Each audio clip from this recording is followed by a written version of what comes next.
ये जो जुमला चल रहा है कि जी कि तहरीक इंसाफ के साथ क्या फायरबंदी मुमकिन है, और कहीं हुक्मरान जमात में कोई ख्याल पाया जाता है कि जनाब अब जो है तहरीक इंसाफ को भी आप इजाज़त दें कि नॉर्मल पॉलिटिकल पार्टी की तरह वो जो है फंक्शन कर सके। जी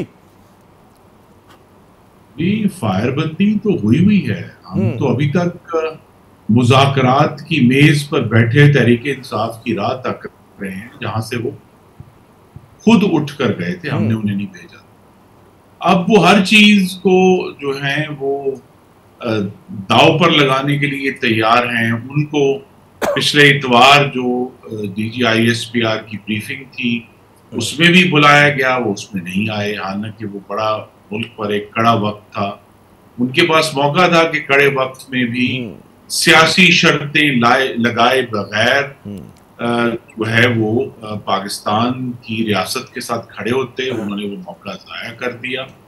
एक ऐसा मौका 2019 में जब मुस्लिम लीग नून पर आया, जिस वक्त मोहम्मद नवाज शरीफ जेल में थे, मरीम नवाज जेल में थी, फरवरी 2019 में हमने तो कोई शर्त नहीं लगाई थी। उस वक्त शहबाज शरीफ ने खड़े होकर कौमी असेंबली में कहा था कि ये हमारी जो भी तहफ़्फ़ुज़ात हैं वो अपनी जगह पर हैं, लेकिन एक ऐसे वक्त जब हिंदुस्तान हमारे सामने खड़ा है, हम पाकिस्तान की रियासत के साथ खड़े हैं।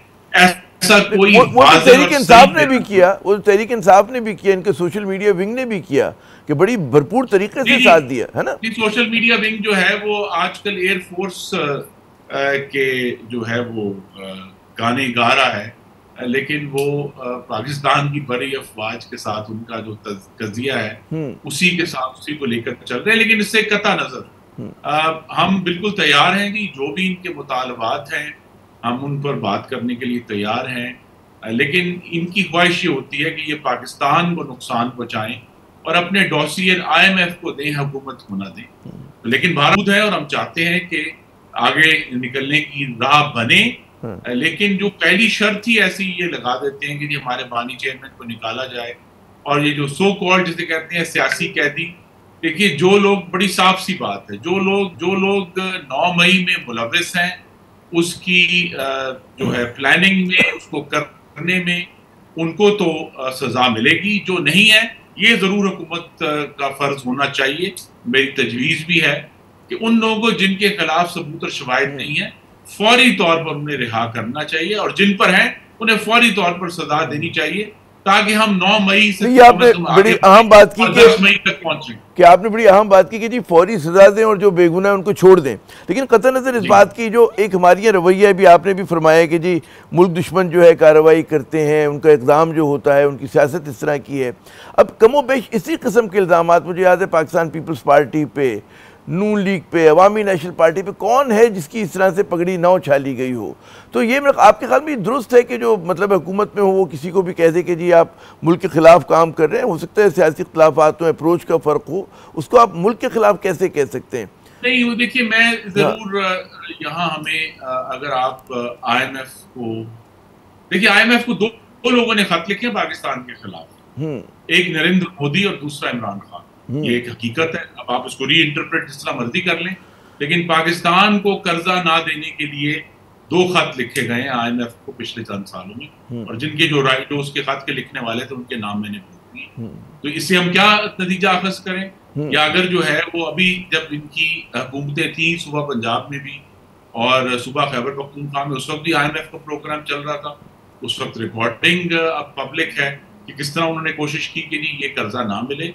अगर आप मुस्तकिल तौर पे, और जो हमने देखा है वहाँ, हम वाशिंगटन में भी देख रहे हैं, हम दुनिया के मुख्तलिफ कैपिटल्स में भी देख रहे हैं कि किस तरह वो अपने सियासी मकासद के लिए पाकिस्तान को बदनाम कर रहे हैं। पाकिस्तान से बाहर जो है, अब ये ठीक है कि जी हम कह रहे हैं कि हम डेमोक्रेसी की जंग लड़ रहे हैं, हम ये जंग लड़ रहे हैं, जरूर लड़ें, लेकिन हर चीज को एक शख्स की अदा के भेंट चढ़ा देना जो है, और उसकी अदा को बहुत सारे जो इस पर मेरा एतराज है। नहीं, मैं ये करते हैं बहुत सारे शिकवे शिकायत जो है जायज़ भी हैं। अब जैसे आज ही जो शिबली फराज साहब ने कहा मखसूस नशिस्तों का मामला, कि आप सारे सूबे का तय नहीं हो रहा मामला, तो ज़ाहिर इस पर शिकवा तो होगा। या अगर फ़र्ज़ करें कि वो ये कहते हैं कि जी हम कानून के मुताबिक, उन्होंने कहा जी हम फला कदम जो कानून के मुताबिक उठाते हैं, आप लोगों ने कानून ही बदल दिया, जब फैसला उनके हक में आ रहा हो तो ज़ाहिर शिकवे शिकायत तो होंगे, लोग दुखी तो होंगे। मेरी सदा ये है कि वो शिकवे शिकायत बंद करके जो मुज़ाकरात की मेज पर आज भी मुस्लिम लीग नून बैठी है उस पर वापस आ जाए, आकर बात करें।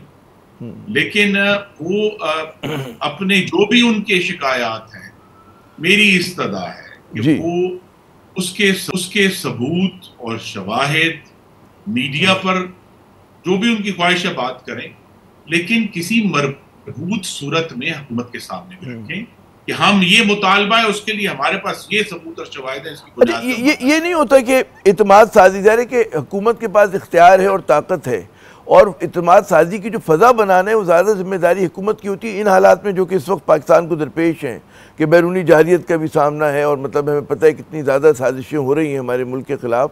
तो ज़रूरत नहीं है इस बात की कि एक ब्रॉडर कंसेंसस हो, तमाम लोग ऑन बोर्ड हों, और ये जो एक हमारी पैटी पॉलिटिक्स चल रही है, नज़र तो आता है सबको कि जी उधर से भी हो रहा है, गालिबन आप लोगों की तरफ से भी हो रहा है इसी तरह की अमल जो है। जी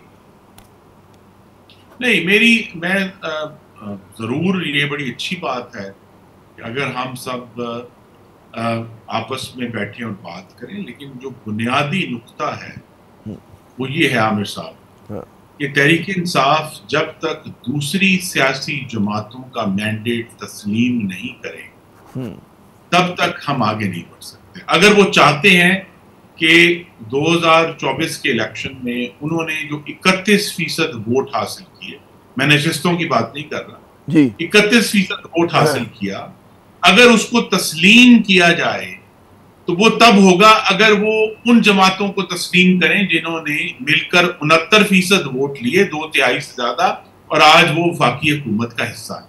तो लिहाजा जब तक आप दूसरों का मैंडेट तस्लीम नहीं करेंगे, दूसरों की जमहूरी हैसियत तस्लीम नहीं करेंगे, तब तक आप अपनी हैसियत नहीं मनवा सकते और इसी तरह का तनाव रहेगा। तो सबसे बड़ा स्टेप ये बड़ा कि वो ये कहें कि जनाब हम जो है हम चाहते हैं कि हमें हमारी जो नशिस्तें हैं कौमी असेंबली में, हमारा जो 31% अवाम ने हमें वोट दिया है, सबसे ज्यादा तादाद जो है उनको मिली है, तो लिहाजा उसको तस्लीम करवाने के लिए जब तक आप 31% वाले को 69% वाले को तस्लीम करना पड़ेगा तभी हम आगे बढ़ेंगे, वरना हम इसी तरह गुफ्तगू करते रहेंगे। दायरों का सफर है वो चलता रहेगा। लेकिन जाहिर है कि आपको याद है कि कितना मुतनाज़ा ये जो 2024 के इंतखाबात रहे हैं, और वो सिर्फ पीटीआई नहीं कह रही, मतलब है जमीयत उलमा यही कह रही है, जमात इस्लामी भी यही कह रही है, पीपल्स पार्टी तक इस बात को उसको शिकवा है कि जी जो है इंतखाबात सही नहीं हुए।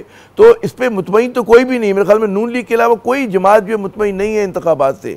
हत्ता कि जो आपके बलोच कौम परस्त हैं, आपके दोस्त हैं मालिक बलोच, उनसे बात करें वो बड़ा गिला शिकवा कर रहे होते हैं। आप अख्तर मैंगल की बात करें तो कौन है जो इन इंतखाबात से मुतमईन है मासवाए नून लीग के? जनाब सियासी जमातों का इत्मीनान एक शराब है।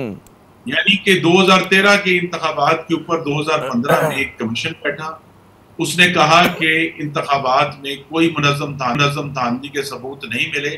क्या पीटीआई ने मान लिया कि वो इंतखाबात दुरुस्त हुए? नहीं माना। जो भी ऑपोजिशन में था वो नहीं माना। तो लिहाजा हमें बजाय ये कि हम इंतखाबात के ऊपर इत्मीनान के पीछे भागते रहें, अगर वाकई संजीदा और सिद्ध के दिल से हम चाहते हैं कि इस मुल्क में जो आईनी बंदोबस्त है वो आगे बढ़े, तो तरीका यही है कि एक दूसरे का मैंडेट तस्लीम करें। खैबर पख्तूनख्वा की नई हुकूमत है, 12 साल उनको हो गए हैं, जो निर्वाणा है वो बनाकर दिखाएं ना, वहां हमें बताएं कि देखें हमने इस तरह तालीम दी है, हमने इस तरह अमन व अमान कायम किया है, हमने इस तरह जो है सेहत दी है, हमने इस तरह इंफ्रास्ट्रक्चर बनाया है। लेकिन आज भी जब तालीम से इंफ्रास्ट्रक्चर की बात होती है तो पंजाब की मिसाल दी जाती है जो मरीम नवाज चला रही है। खैबर पख्तूनख्वा में 12 साल की जो हुकूमत थी, अच्छा ये जो है आप जैसे कोई इतराज नहीं, मैं यर्स करूं आपने बड़ी अहम बात की, वालों की जिंदगियों में बेहतरी की सूरत में नहीं निकला।